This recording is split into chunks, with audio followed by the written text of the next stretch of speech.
Stephanie Ruhle. Welcome to Fast Politics. I'm excited to be here. Mahjong. By the way, you were on my mind all summer as I learned Mahjong this summer. And I'm like, does Molly feel like she wants to do like a Mahjong thing with their name? Yeah. Listen, I would A, like to learn how to play Mahjong, and B, yes. So teach me how to play Mahjong. I'm going to tell you, this was the summer I turned old. I learned Mahjong, I learned Canasta, and I took my son to college. So I am officially a golden girl and I'm here for it. Just so you know. All right. So besides those many skills, you have other skills. And I'm not very good at any of those yet, though, just so you know. Okay, good. All right, and when you good. meet a woman who's really good at Mahjong, revere her because she's a Yes. smarty pants. I'm not. Yeah. I'm not one of them. Well, Okay, so back to business. Excited to learn. So today, can Donald Trump fire the head of Bureau and Labor Statistics again? No, what Donald Trump and Howard Lutnick are doing now are basically saying, don't pay attention to these numbers. 6 months from now, a year from now, as Donald Trump said, when the genius palaces are built, and I don't know what a genius palace is, but I'm definitely putting that sign above my bedroom door from now on. You're now entering the genius palace. No, now they're just moving the goalpost because remember, Donald Trump was going to lower grocery prices day one. Yeah. Everything was going to be booming. It was going to be an M&A bonanza. You were just going to see businesses building, investments coming, yada, yada, yada. None of that's happened yet. One of the main reasons that hasn't happened is because Donald Trump has led his tariff war. Donald Trump is now involving himself in all sorts of private industries.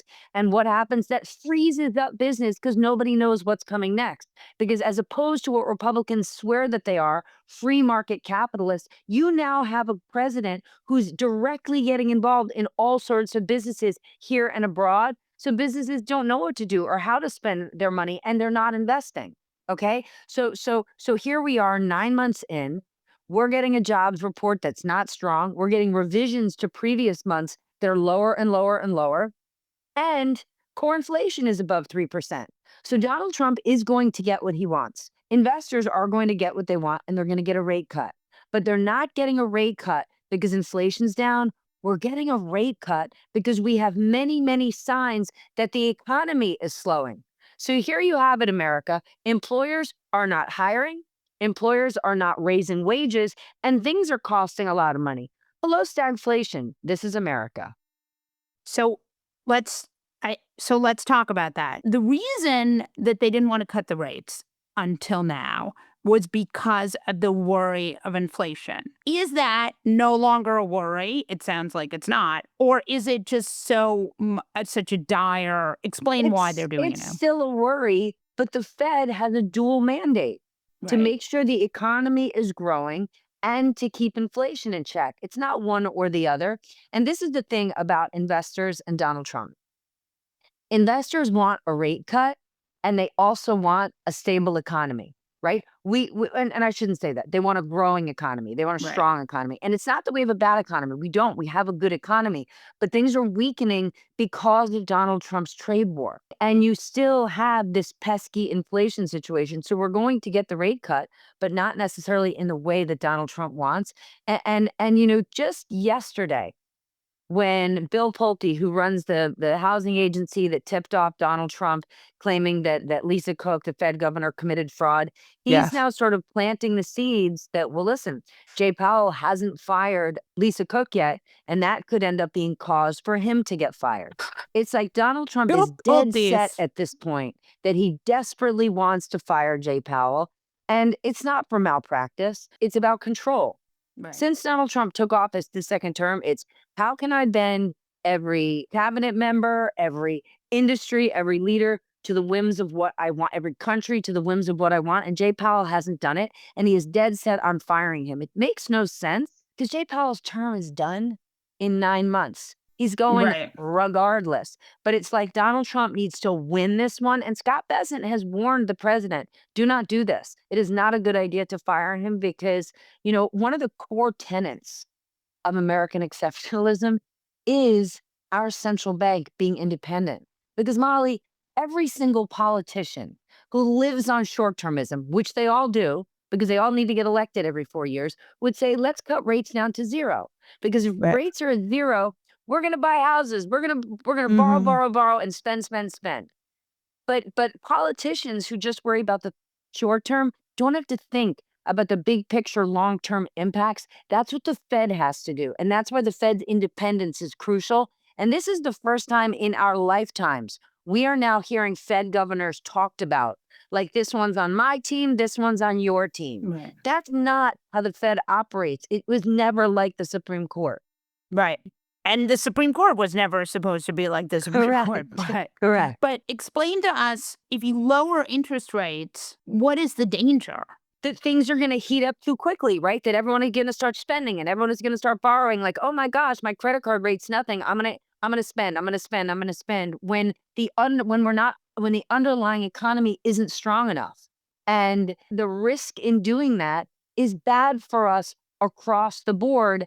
And it's not how the markets view things, because if you run a business, you want to borrow as cheaply as you can all the time. The tariffs are inflationary because things are more expensive. And they're like much, our tariff rate is really, really high. I mean, it's the highest of any in the developed world. For no reason. Because let's remember, tariffs aren't a good or a bad thing. Tariffs are a tool. And it is totally fair and accurate to say that China has unfair trading practices, which is why the idea to put together a coalition of the United States and ally nations to work together to figure out a way to prevent or stop China from doing this, which is why they put together the Trans-Pacific Partnership towards the end of the Obama administration. Right. And Trump said, no way, Jose, we're not doing this. But instead of us working with other countries, Donald Trump went into office. And one of the main reasons he likes tariffs is it's very powerful for him, right? Right. This is what gives him the chance to be a kingmaker, where other countries come to him and say, please, sir, don't do this. Like, trade is so important to us. It's where CEO after CEO is going to the White House, hat in hand, looking for an exemption, right? I am sure you watched last night those tech leaders show up for that dinner at the White House, none of whom are being intellectually honest with the president, because I'm sure in their mind they can't be, right? If you're Tim Cook, and you could say, how could Tim Cook of Apple go to the White House, give Donald Trump the gold phone, tap dance for him? Because he has a business to run. And in putting on his dog and pony show for the president, he avoided crippling tariffs on his company. And so one would say Tim Cook did the right thing for his company. But the question is, are these business leaders doing the right thing for their companies and their country? Because they should be thought of as these leaders in society and culture. They're saying, hold on, is this going to help our economy as a whole? And they're watching the president and what he's doing with the Fed, and they know that it's dangerous. And they're not saying anything because they're playing a game of survival. And I get it. They know the president will target you if you speak out against him in any way. It seems like we have a permission structure, or we're going down a road where nobody says the truth. So you don't have business leaders saying the truth. You don't have members of the Fed saying the truth because they don't want to get fired. You don't have, you just sort of, so like, where's things like the business roundtable? Like, the business roundtable's purpose is to bring business leaders together, is to work with government, is to work with the administration and say, this is what is happening in the business universe. This is what would help us. This is what would hurt us. This is the real economy. This is the real labor market. And they're not saying anything. And it's not that different from, if you think about when the president first went after law firms, it was not after, DEI practices. He was going after law firms that worked with people that he perceived to be his enemies. Yeah. Right? Just like going after universities is not about fighting anti-Semitism. Right? It's about doing what Donald Trump wants and Donald Trump being in charge. I get that's what he wants. But by not just standing up, not necessarily fighting it, but standing up for what's right, everyone's hurting themselves, right? If all those law firms would have said, you can't take Paul Weiss down, we're going to stand, lock arms, and stand together. But instead, as soon as he went after Paul Weiss, all of Paul Weiss's competitors said great and called Paul Weiss's clients and said, hello, we'd like to be your new law firm. In the same way, Molly, that early in the Trump administration, when, he wanted to kick the AP out because they were unwilling to call it the Gulf of America. What could have happened All the other Oh, news outlets could have such a said, good point. all the other news outlets could have said, And should you're going to do have. this to the AP. We're not going to show up for the next week. And this isn't my Yeah. idea. A senior administration official from Trump's first term called me that week and Yeah. said to me, can I tell you Donald Trump's favorite hour of the day? It's Yeah. the hour that he's speaking to the press. And if for 100%. 1 week the press said, we're not going to show up, he wouldn't like it. And I Yes. get the fear that if your seat is empty, then the White House is going to fill it with someone else. The White House is going to put another right-wing influencer in Yep. there. And they might. They're doing that. But Donald Trump doesn't just want the influencer who's going to say, Mr. President, when did you get great at being great? You look more Right. handsome today than you did yesterday. The president wants the back and forth. The president wants the friction because the friction is what gets the headlines, not the Yep. person saying, when did you get great at being great? But Yeah. in the world of survival and short-termism that we all collectively live in, it's Yep. hard and it's scary. No, I think that's absolutely right. And the reality is the White House Press Association had a moment there where they could have done what they exist for, and that didn't happen. And I don't begrudge them. This is really hard. It's Yeah. hard for people to cover this White House. It's hard for people to work with this White House, right? Yeah. And while the president does consider himself to be pro-business and pro-growth, it's his way or the highway. And that's not something we've experienced in a modern America. So the markets seem to be not, I mean, I don't know what they're doing today, but I would love you to explain sort of what you think the market, the stock market, the bond market, if you're So I seeing think it's any two kind of check. things. I think, first of all, when people keep seeing the market booming, saying, "Oh, the market likes it." I mean, first, when Trump said this week, if we got rid of the tariffs, markets would fall apart. We'd be a third world country. Right. That's 100% 100% wrong. not the case. Not Yeah. the case. It's twofold.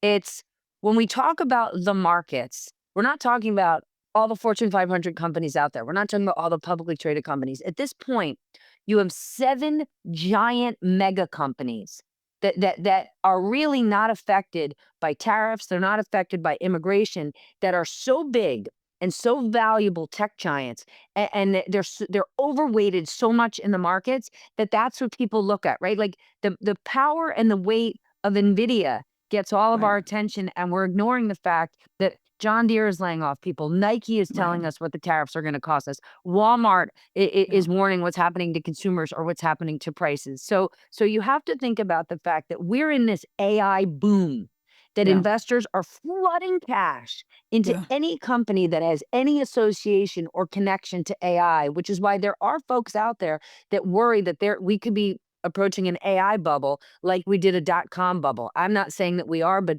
that theory is definitely out there. So you have that when it comes to the markets.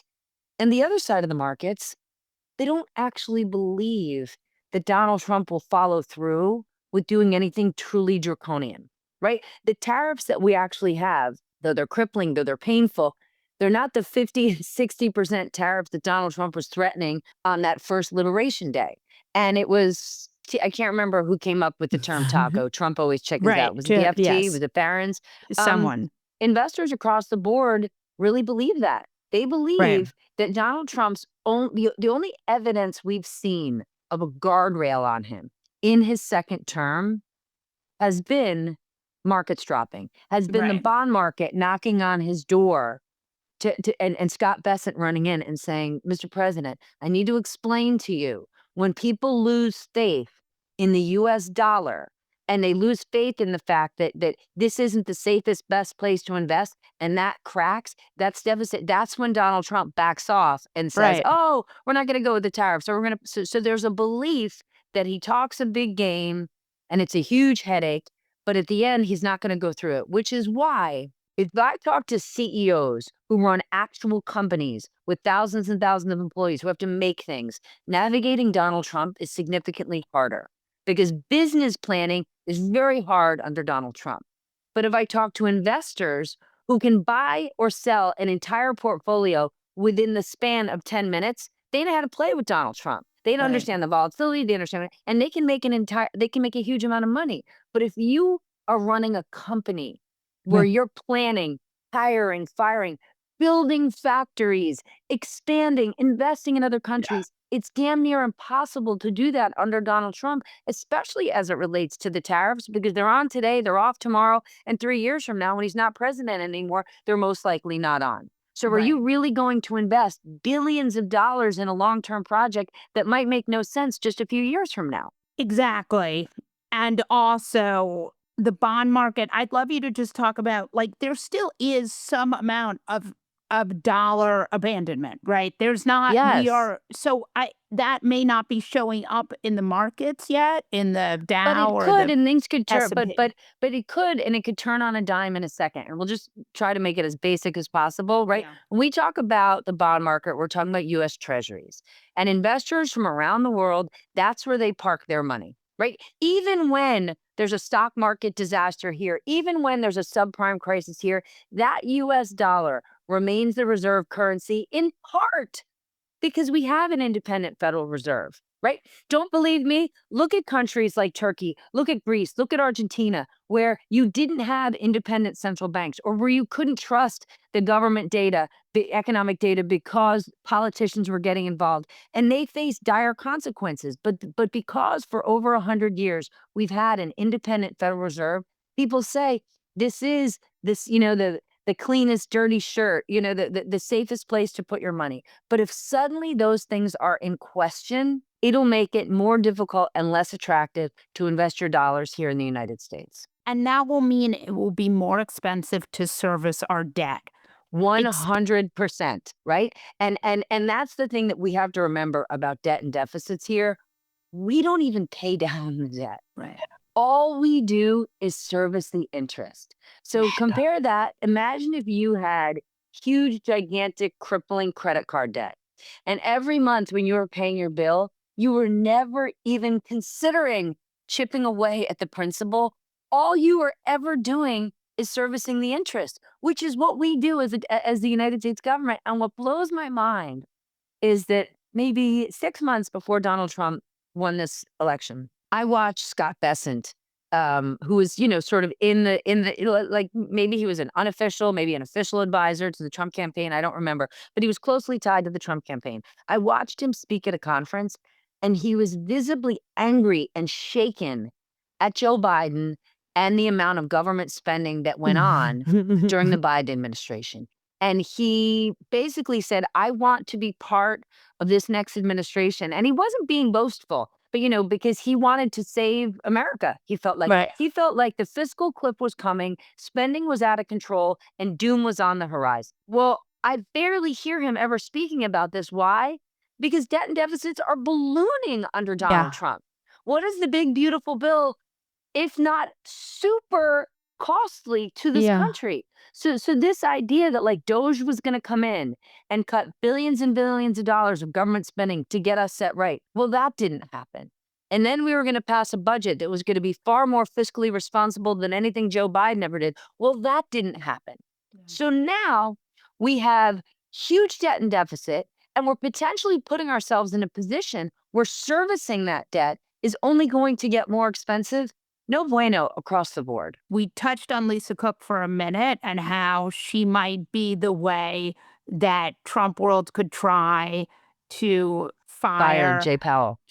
But I want you to she's pushing back. This will go to litigation. What's your sort of vibe on this? Listen, I none of us know any of the details yet of what Lisa Cook may or may not have done, right? They're saying that she committed mortgage fraud and saying that she had more than one property that she said was her primary home. Right. Now, there are members of Trump world who have also. There are, but there's a caveat there because ProPublica just reported last night that there's 3 members of the Trump administration who did the same thing. It's not the same thing in their case because, just think about this for a moment. It's tricky.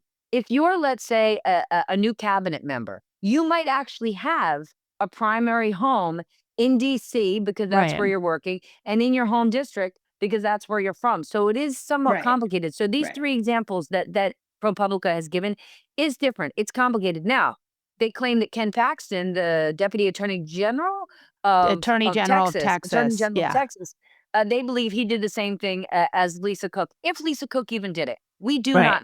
But this, again, is about power and control. Donald Trump would like to remove Lisa Cook and put a friendly Fed governor in there. And if Jay Powell does not go through with firing her, then they will say, we can fire Jay Powell for cause for not doing his job. Where to me, this makes absolutely no sense. Jay Powell is out of this job 9 months from now. Yeah. Donald Trump will be done with him.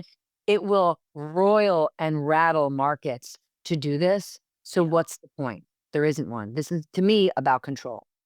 Steph Ruhle, fun to have you Yeah. on my podcast. Goodbye, friends. Thank Bye. you. I'll see you soon.